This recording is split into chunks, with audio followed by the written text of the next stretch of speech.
ناظرین آداب، میں ہوں عاطف عمران۔ مولانا آزاد نیشنل اردو یونیورسٹی کے اس تعلیمی خبرنامے میں آپ کا استقبال ہے۔ آئیے سب سے پہلے نظر ڈالتے ہیں آج کی سرخیوں پر۔ ہندوستان خلائی ٹیکنالوجی میں نئی بلندیوں کو چھو رہا ہے، وزیر اعظم کا بیان۔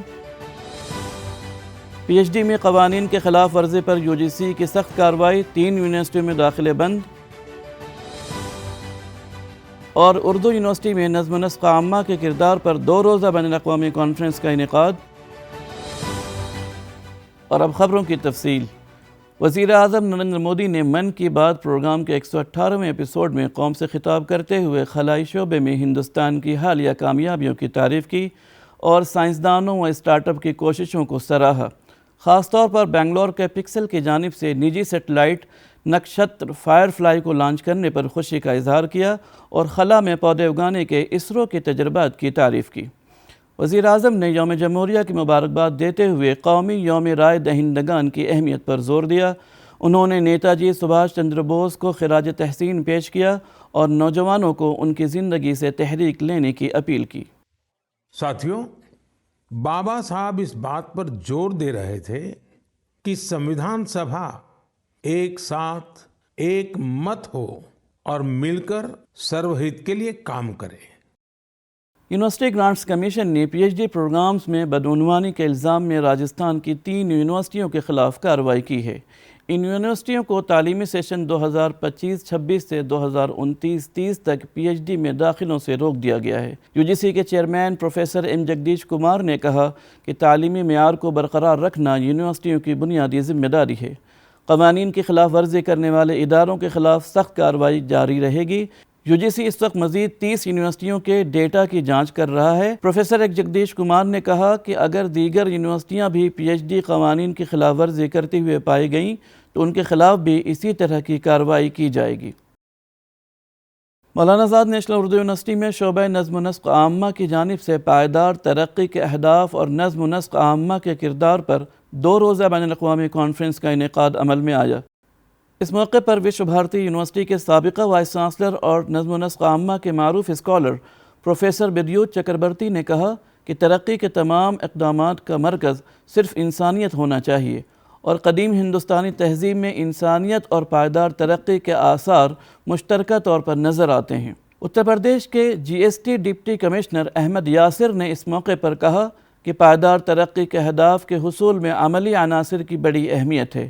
ان کے مطابق کسی تصور کی نظریاتی تشکیل اور اس کے عملی نفاذ میں بہت فرق ہوتا ہے۔ یونیورسٹی کی او ایس ڈی 1 پروفیسر شگفتہ شاہین نے افتتاحی جلسے کی صدارت کی۔ School of arts and social sciences کی ڈین پروفیسر شاہدہ نے مختلف شراکت داروں کے درمیان تعاون اور ہم آہنگی کی ضرورت پر زور دیا۔ انہوں نے کہا کہ پائیدار ترقی کے اہداف کو حاصل کرنے کے لیے تمام طبقات کے متحدہ حکمت عملی ضروری ہے۔ انسانیت کام کرنے والا ہاتھ چاہیے اور ہاتھ کو مضبوط کرنے کے لیے آپ کو یہ جو پرانا شکشا اس کو اپنانا پڑے گا۔ عثمانی یونیورسٹی نے P H D entrance test 2025 کے نوٹیفیکیشن کا اعلان کیا ہے۔ کیٹیگری دوم کے تحت مختلف مضامین میں پی ایچ ڈی کورسز میں داخلے کے لیے اہل امیدواروں سے درخواست طلب کی گئی ہیں۔ داخلہ امتحان میں اعلیٰ نمبرات حاصل کرنے والے امیدواروں کو انٹرویو کے لیے مدعو کیا جائے گا، جہاں ان کی کارکردگی کی بنیاد پر انتخاب کیا جائے گا۔ 24 جنوری 2025 سے آن لائن درخواستوں کا آغاز ہو چکا ہے۔ مزید معلومات کے لیے یونیورسٹی کی ویب سائٹ ملاحظہ کر سکتے ہیں۔ دہلی یونیورسٹی کی ایگزیکٹو کونسل نے فیصلہ کیا ہے کہ پی ایچ ڈی نشستوں میں 20 سے 25% اضافہ کیا جائے۔ تعلیمی سیشن 2024-25 کے دوسرے مرحلے کے داخلوں میں جون 2024 اور دسمبر 2024 کے U G C NET score کو شامل کیا جائے گا، جبکہ NET J R F qualify کرنے والے امیدواروں کو ترجیح دی جائے گی۔ پی ایچ ڈی نشستوں کی تعداد ریسرچ سپروائزر گائیڈ کی قابلیت پر منحصر ہوگی، جہاں اسسٹنٹ پروفیسر 4، ایسوسیٹ پروفیسر 6 اور پروفیسر 8 طلبہ کی نگرانی کر سکتے ہیں۔ ایگزیکٹو کونسل نے نگرانوں کی فہرست کو اپڈیٹ کرنے کا بھی فیصلہ کیا تاکہ داخلہ عمل کو مزید مؤثر بنایا جا سکے۔ تلنگانہ ہائی کورٹ نے آفس سب آرڈینیٹ کی 75 آسامیوں پر بھرتی کے لیے اعلامیہ جاری کرتے ہوئے اہل امیدواروں سے آن لائن درخواستیں طلب کی ہیں۔ آن لائن درخواستوں کے ادخال کا آغاز 8 جنوری 2025 سے ہو گیا ہے اور درخواست داخل کرنے کی آخری تاریخ 31 جنوری 2025 ہے۔ امیدوار 7ویں تا 10ویں جماعت کے درمیان کوئی بھی امتحان یا مماثل امتحان کامیاب ہونا چاہیے۔ اس کے علاوہ 10ویں جماعت سے زیادہ تعلیمی قابلیت رکھنے والے امیدوار اس عہدے کے لیے اہل نہیں ہیں۔ 1 جولائی 2025 تک امیدوار کی عمر کم از کم 18 سال اور زیادہ سے زیادہ 34 سال ہونی چاہیے، جبکہ SC ST BC اور EWS کے لیے 5 سال اور معذورین کو 10 سال کی رعایت دی جائے گی۔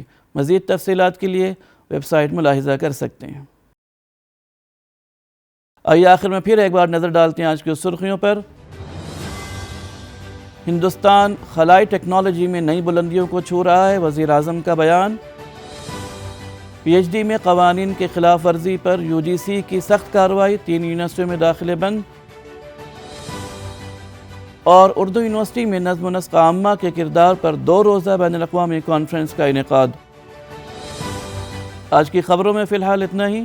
آئندہ بلیٹن میں آپ سے پھر ملاقات ہوگی، تب تک کے لیے دیجیے اجازت۔ آداب۔